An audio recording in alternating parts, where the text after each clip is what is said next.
Hey guys, I'm covering a video today about the dirty water tank for Bissell Revolution Pet Pro. And one of the questions that we had, there were two questions really, but one of the questions we had was that someone was saying, listen, my floater just keeps popping up. The moment I turn the machine on, the floater would just raise up real quick, and I don't even have a lot of water in it. And what can I do? Okay, and the other one was about gaskets and about suctions and checking the different gaskets around the machine. I'm going to try to cover both of these in this video. So if you're having a problem with your dirty water tank and suction, stay tuned and watch the rest of this video.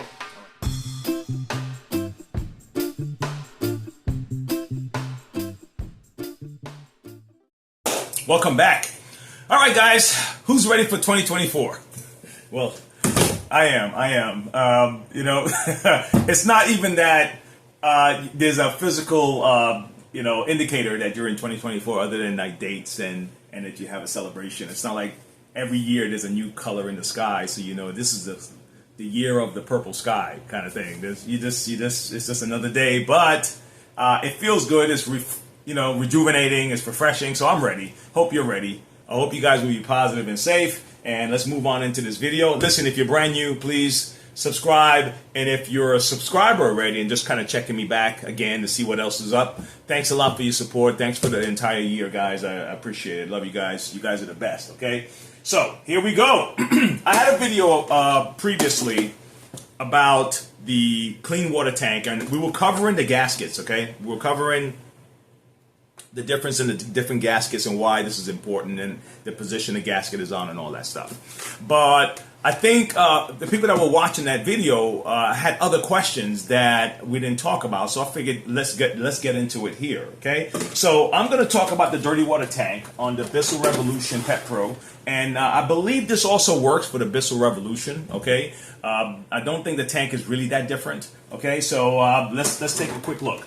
All right. Now, this is kind of a hack. So you don't do this hack if you're under warranty. OK, if you're and let me address the question first. It was about gaskets. This is the only other gasket that is on the tank. OK, and so you want to make sure that if you're having a suction problem, make sure that this is securely in, that it's not just kind of kind of flapping around. All right, because what you don't want is any air to escape when you're trying to shampoo the carpet. You want the full suction to be focused down towards the nozzle to suck the stuff out of the carpet. Okay, good. All right, the other thing is make sure, because I'm going to get to the hack in a second. I just want to make sure I cover my bases here. The next thing is to make sure that you don't have any lint. Okay, so the red area is where the motor sits below and is gonna pull all the suction that way, and then this other back part is where the dirty water is going into the unit. You also want to make sure that you put this on properly. Okay, we covered this before, but is this it's good to mention it one more time. You see these little claws right here, claws, but these clips.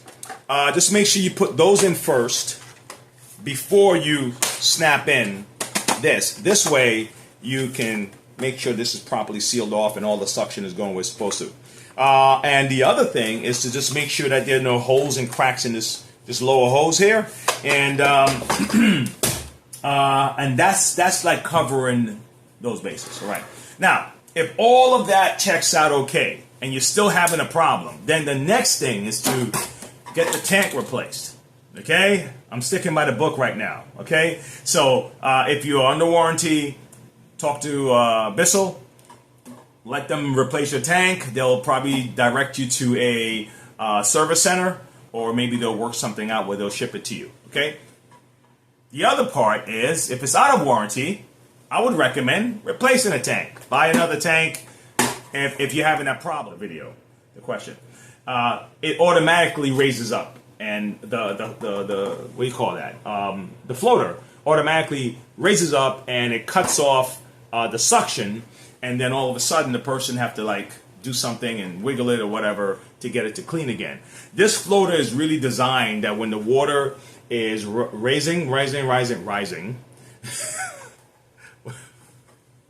when the water is rising, it pushes the floater up cuts off the suction. It indicates to you that I need to empty the tank, okay? But it also is protecting the motor from pulling in water, okay? So it's a good safety feature, right? But here's kind of the problem. Two problems I see here, okay? Me personally, I have like an issue, my own personal issue. And I'm pretty sure it's for safety why the floater line is the fill line is all the way down here. Because you have a big tank, and then but you're only getting this much water. I could probably do that a little bit better. You could probably fix that, guys, if you're listening. Because you don't feel like it's like I just started, man. I gotta dump the tank again. So.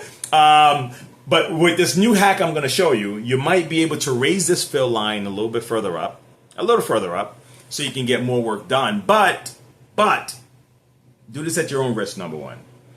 But you have to be very careful the way you shampoo. You can't just kind of slush the shampoo back and forth, because the water is going to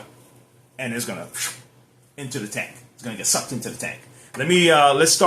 Let's take this off, and then I'm going to show you how this whole thing works and what you're going to have to end up doing if you want to fix that little problem, if you want to hack it, the MacGyver, All right.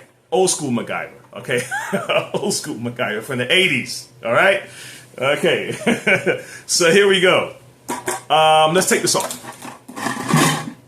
All right, the moment you take this off, this part can come out. So you're going to have to just kind of turn it a little bit. Now, I want you to notice something. Before I go any further, notice something.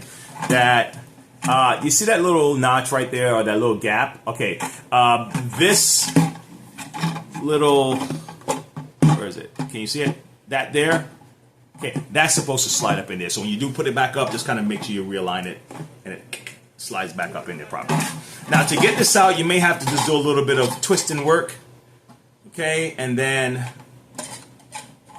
out. See that? Now, great thing about this is that now you can actually properly clean your tank out, especially if you have like pet hairs and carpet fibers and stuff like that. Because what you don't want is when you turn your machine on for the first time after shampooing, and a week or 2 or 3 later, and those carpet fibers that you left in here dries up, the moment you turn it on, it's going to suck the stuff down into the motor.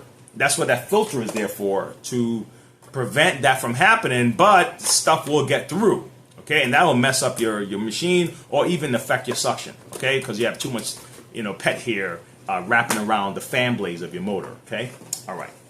So here we go. This is what you would end up probably having to do. This isn't designed to come off. It's not really designed for you to come off. And if someone know how to take this, like fully take it off, and I'm pretty sure, because when you look at these two layers right here, it looks like maybe they just snapped this together, okay? But I'm not about to yank it off, okay, guys? And I don't recommend that you do so unless you know how, all right? I don't really mess with this, so I don't have a technique right now to get this off, okay? So what you would do now, for those of you who really want to do this, just cut this off. Cut here and cut here. And that's it. Some of you can probably just cut here. You could do that if you like, all right? But it's really just to stop this from covering. Here's the opening right here. And it's covering the suction. The water comes up and spills into the tank through this little spout right here. And the suction comes from the motor up this tube and fills up your tank with that pressure. And it's gonna pull, and it pulls down here to the floor, sucks all that water in, and spills into the thing. And so what I would do, if you do mess with this, let's put this back in. You're going to put it back in like the curb side first. Let's hold this from sliding down. Curb side first, and just kind of wiggle it in there. Remember, this is facing the front of the tank. The spout. Actually, no, my bad. The spout is facing the back of the tank. Sorry about that, guys. All right, and you just want to just kind of get to where. Am I right? Yeah, I'm right. Yep, got it. the spout is facing the back of the tank. All right, and then you lock it back. So what you would do is put a marker line, okay, here, just around the whole tank. That's what I would do, okay? And that would let me know that when my water get to that marker line, stop, okay? And the other thing is, don't rush. You know, don't splash, don't rush, please, if you can avoid that, okay? I used to do some rocking motion with my shampoo. Like, let's say there's a stain in the carpet, and I would pre-treat the stain first, pre-treat it, scrub it out best I can, and then I'm shampooing, and if I see that it's still there, I might just kind of, you know, because the shampoo brushes are spinning, so I might just kind of scrub it so it's like scrubbing, you know.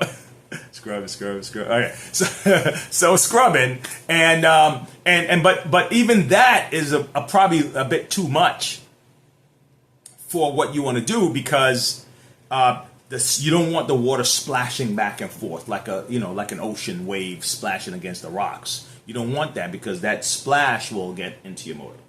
Okay, so that is a little hack for those who are daring enough to give it a try. If this is frustrating you to a point, and maybe it's the last thing you do before you decide to, you know, buy another tank, or you got to shampoo that weekend and you already placed your order for the tank and it's not going to be here, and you need to clean your carpet, you know, and you just got to do that one thing, and it's just it's a harassment, you know. So, all right, guys, I hope this was a help to you.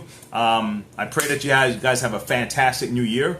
Bring it in safe. All right, you know, find someone else to drive if you're going to be hanging out and drinking, right? I want you guys to be here to watch the videos next year, okay? And again, I appreciate everyone for the entire year that's been over the years. Actually, we were kind of you know, just kind of hanging out for a while until we decided to get a little bit more serious. I still have a business to run, so that's why you see I'm not all full-time in on the videos. I would love to do that. I think I'd probably love this more so because of the teaching aspect of it. Okay, but anyway, see you guys later. Okay, story done on this one, and we'll start a new one. And if you have any requests, if you have an idea, if you have a question, let me know. I'll do my best to make a video for you, and we'll keep this thing rocking and rolling. All right, you guys are the best. Happy New Year.